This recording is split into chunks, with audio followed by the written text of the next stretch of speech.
أعوذ بالله من الشيطان الرجيم. بسم الله الرحمن الرحيم. Welcome again to another segment of our Ramadan series. In this series, we are looking at the teachings of the Prophet Muhammad sallallahu alaihi wasallam towards the month of Ramadan. How are we going to learn from the teachings of the Prophet Muhammad sallallahu alaihi wasallam or the hadiths of the Prophet Muhammad sallallahu alaihi wasallam, and to help us through this month of Ramadan? Before we start, we'd like to thank Allah subhanahu wa ta'ala that He has brought us to this start of Ramadan, today being the first day of Ramadan. For those of us who started on Friday, we pray that Allah subhanahu wa ta'ala should give us the blessing that is in this month, and may He see us through this month successfully. My name is YUNUS HASSAN. I'm a student of Al-Quran, and I'm also a youth member of the World Muslim Communities Council, with its headquarters based in Abu Dhabi, the United Arab Emirates. Now, we would like to look at the previous question that we asked. Now, what is the question? The question was, who was the first person to accept Islam after the revelation came to the Prophet Muhammad sallallahu alaihi wasallam? And the answer is Khadija, his first wife. She was the first person to have accepted Islam after the archangel had appeared to the Prophet Muhammad sallallahu alaihi wasallam. That was Angel Gabriel, and he was frightened. And the first verses of the Quran were revealed to him. He was so frightened that he ran home and he went to his wife, Khadija. And from the narrations, we understand that he asked Khadija to cover him up because he was so frightened. And afterwards, he explained to the Prophet, he explained to his wife what had transpired. And then his wife decided to send him to her uncle, Waraka, who happened to be a Jewish monk, to explain the situation to him. And from there, we understand that this Jewish monk, Waraka, had told the Prophet Muhammad sallallahu alaihi wasallam that he was going to receive a very important message or a revelation, because Waraka happened to be a very learned man in the Jewish scripture, and he had information or had knowledge about the Prophet to come. From that instance, Waraka had told the Prophet Muhammad sallallahu alaihi wasallam that, and his wife Khadija, that was the archangel Gabriel who had appeared to him, and it was not an ordinary message or experience that he had gone through. It was something great. So he should expect some other challenges moving forward. From there, we understand that Waraka had said that if he had stayed longer, or if he was in his lifetime, he would have been one to follow the Prophet Muhammad sallallahu alaihi wasallam. For today's hadith, we are going to read from Sahih Bukhari, from the book of fasting, hadith number 4. It is narrated by Abu Hurairah radiallahu anhu. He says that Allah's Messenger sallallahu alaihi wasallam said, fasting is a shield or a screen or a shelter.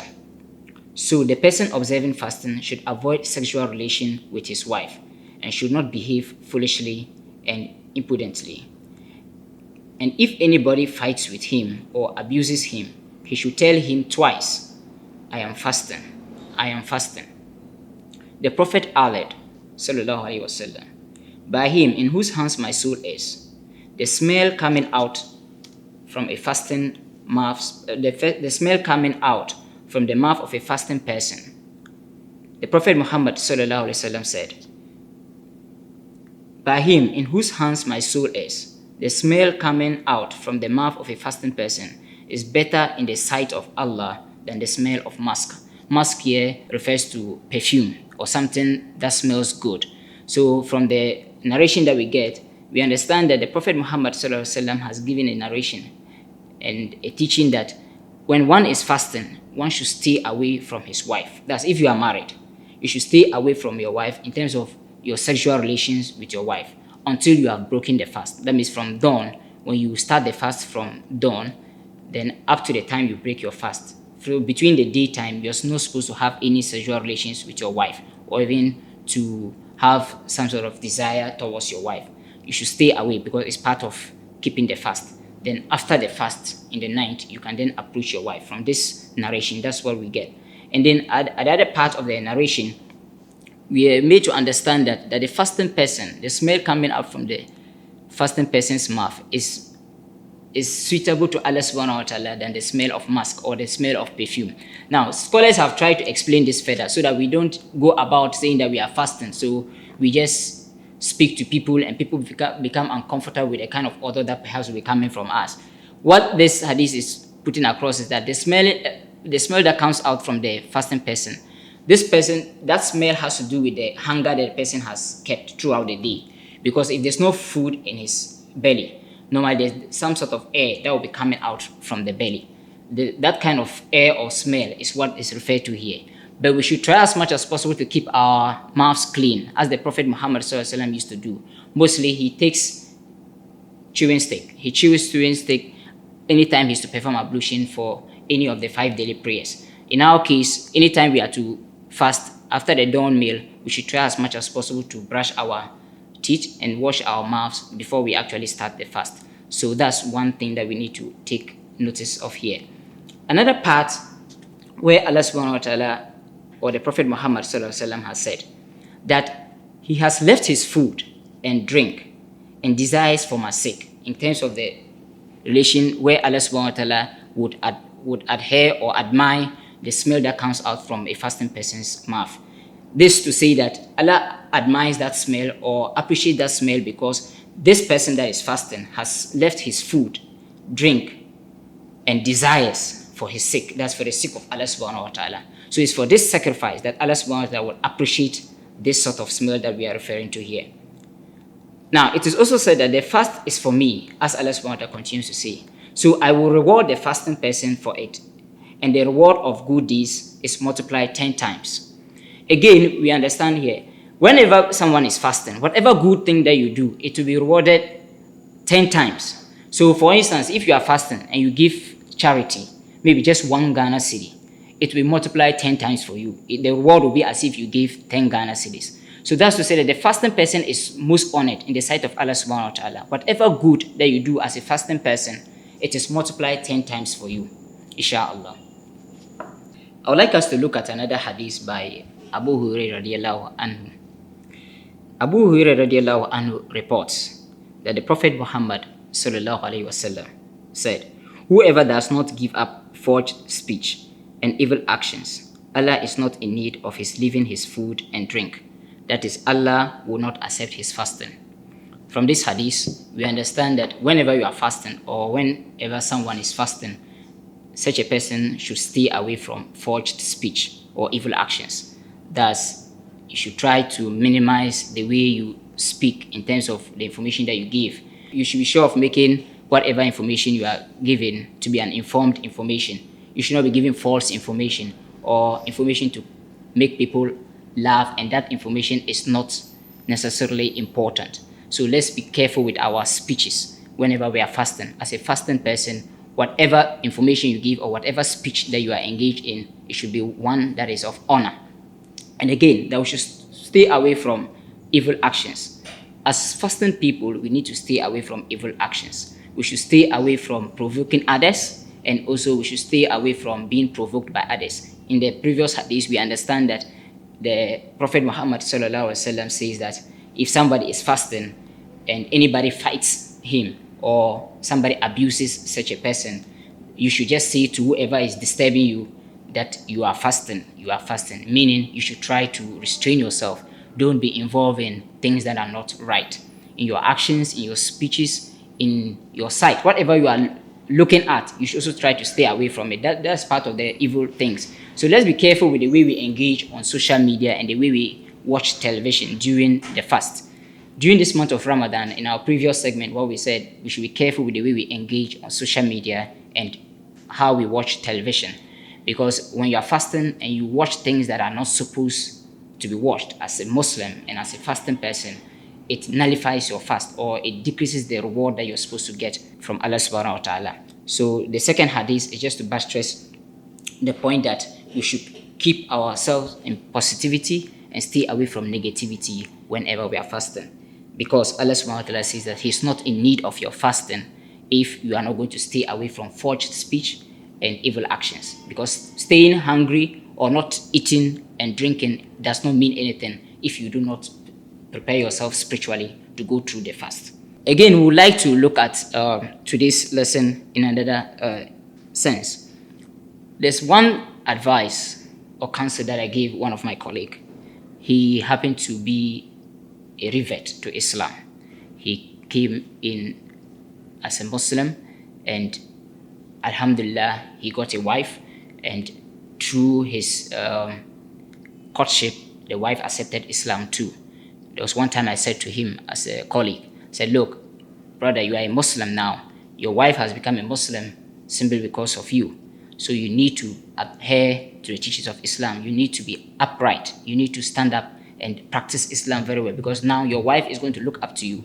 If you have become a Muslim, and because of you, your wife too has become a Muslim, then you need to be serious with your Islam. Make sure that you pray 5 times a day and pray on time.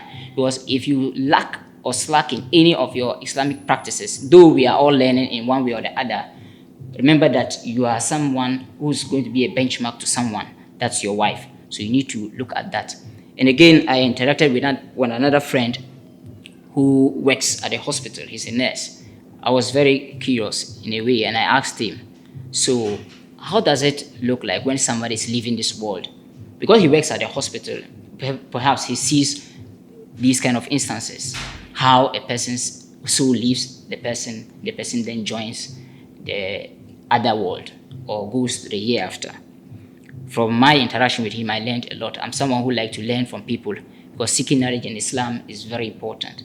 Now, being at a hospital and seeing people die, that one alone is a form of lesson to all of us. The Prophet Muhammad sallallahu alaihi wasallam, in a hadith, he says that death in itself can be a sermon to any of us. So looking at the institution of death, or looking at the nature of death, one time someone is with you, the next minute the person is no more. That one alone should be a wake-up call to all of us. So inshallah, in this month of Ramadan, we are hoping that Allah subhanahu wa ta'ala should give us the best. Allah subhanahu wa ta'ala should make it easy and possible for us to become better Muslims in this month of Ramadan and even beyond. One thing we need to understand again is that if somebody is a believer, or if somebody seems to be close to Allah subhanahu wa ta'ala, it does not mean that the person is perfect. No. None of us are perfect. The Prophet Muhammad sallallahu alaihi wasallam mentioned in a hadith that every son of Adam would commit sin, and the best of them are those who repent. So here, the benchmark is to repent. So if you are a sinner and you continuously repent, you are admired by Allah subhanahu wa ta'ala. Allah is Ghafurur Rahim. Allah is Al-Ghafar, and He's Al-Ghafur. Allah is the one who loves to forgive sins, and He's the one who's most forgiving. So as Muslims, whenever we are advising each other or advising ourselves towards what is good, it does not mean that one needs to be perfect. What it means is that you should be able to do self-introspection to become better, because we are working in progress. We are working in progress beings, and we believe in Allah subhanahu wa ta'ala, and we believe in the message of the Prophet Muhammad sallallahu alaihi wasallam. In Al-Quran, Allah subhanahu wa ta'ala reveals in Surah Al-Asr, A'udhu billahi minash shaitanir rajim, Bismillahir Rahmanir Rahim. Wal Asr, innal insana lafi khusr, illa allazina amanu wa amilu solihat wa tawasaw bil haqq wa tawasaw bis sabr. Allah is telling us that by the time, the movement of time, the break of day and the end of day, every man is at loss, or everybody is lost, except those who believe in Allah subhanahu wa ta'ala, and they have faith in Allah, and they advise one another towards what is the truth or what is right, and they advise one another towards patience. So whatever that we are doing, or when we are dedicated to the service of Allah subhanahu wa ta'ala, we need to remember that we are on the right path, we are on the path that is the truth, but we have to also endure patience. Whatever that comes at our way as any obstacle, we need to have sabr. Sabr is the endurance and patience that we need to have whenever we are doing the work of Allah subhanahu wa ta'ala, or trying to become better Muslims. So if you are doing your best to become better, it does not mean that you are inferior. No. It means that you are moving towards there. You are going towards righteousness. So you are going to have challenges. So whatever your challenge may be, you need to sit up again. How many times, no matter how many times you've fallen, you need to stand up again. Because as Muslims, we are hopeful that inshallah, in the year after, Allah is going to consider us as faithful beings, and then all other evil things that we have committed or any wrongdoings that we have done, Allah is going to look away and then grant us Jannat al-Firdaus, inshallah. We thank Allah subhanahu wa ta'ala who has made it possible for us for this start of Ramadan, and we hope that we go through the month of Ramadan successfully. We know that we are in a pandemic crisis, or we are in a corona season crisis, which is a pandemic. that all of us are worried and hoping that we'll get solutions to it as soon as possible. But once again, let's follow the advice of the experts. The medical professionals have advised that we should try as much as possible to wash our hands with soap and the running water. There was this video clip that I saw on social media which was quite funny. They said wash your hands under running water, or wash your hands with soap and the running water. And there were these guys that they were holding an ablution can, and his other colleague, he was holding the ablution can running whilst pouring the water for him to wash his hand. That's not what they mean. It doesn't mean the water should be running whilst you are pouring the water for your colleague. What it means is that whichever way, if it's under a tap, or somebody can pick a can or a cup and fetch water and pour it for you to wash your hands, you should not wash your hands whilst you are holding the source of the water. So let's try as much as possible to keep ourselves clean during these times. Wash your hands for as long as 20 seconds. That's the advice of the professionals or the experts. And again, let's try to use hand sanitizers as frequent as possible. Here's my hand sanitizer. And let's try to keep coronavirus out of our lives. We hope that Allah subhanahu wa ta'ala will make us come out of this successfully. And again, try to have a face mask that you put on anytime you are going out or even within your home. Try to protect yourself from contracting this virus. One other thing that I would like us to notice is that some of us are working hard to send out messages to the world. We are working with the US State Department, the Educational and Cultural Affairs section of the US State Department. We send messages of inspiration to be produced in a podcast. So we can visit the podcast of the US State Department and hear some inspirational messages during these trying times. The podcast link is anchor.fm/2233/episodes/connecting through isolation. That is the link to it. You can find it on the screen, and you can go to this link and hear some inspirational messages that some of us have been contributing to help us through these trying times. Again, I wish you the best, and I hope you have a good time. We pray to Allah subhanahu wa ta'ala to bless us through this month of Ramadan. We pray for our families. We pray for our dead relatives or those who have gone, and we hope that they are in good and safe places. May Allah subhanahu wa ta'ala bless them with Jannat al-Firdaus, inshallah. Amen. Before we go, I would like us to look at the question for today. Cave Hira can be found in which mountain? Where can we find Cave Hira? Or on which mountain can we find Cave Hira? Again, let's remember that Cave Hira is the cave in which the Prophet Muhammad ﷺ received the first revelation from the Archangel Gabriel. So the question of the day is, which mountain can we find Cave Hira? That's the question. Next time when we come, we'll try to answer the question, but let's see how many of us can get it right at the comment section, inshallah. I would like to end here, and may Allah subhanahu wa ta'ala help us through our endeavors. We know that it's not easy. We have struggles day in, day out. But again, that is what the believer goes through. A believer, as he said, you are in this world, and this world is like a prison to you. And inshallah, in the hereafter, we are going to benefit, and hopefully will be in enjoyment in the hereafter. So for believers, this world is not a place for enjoyment for us. This world is for us to work, and inshallah, in the hereafter, when we are successful, we would live in eternity in happiness. May Allah subhanahu wa ta'ala make it easy and possible for us throughout this Ramadan, and may Allah bless us with what we need to carry on successfully throughout this Ramadan, inshallah. Assalamu alaikum wa rahmatullahi ta'ala wa barakatuh.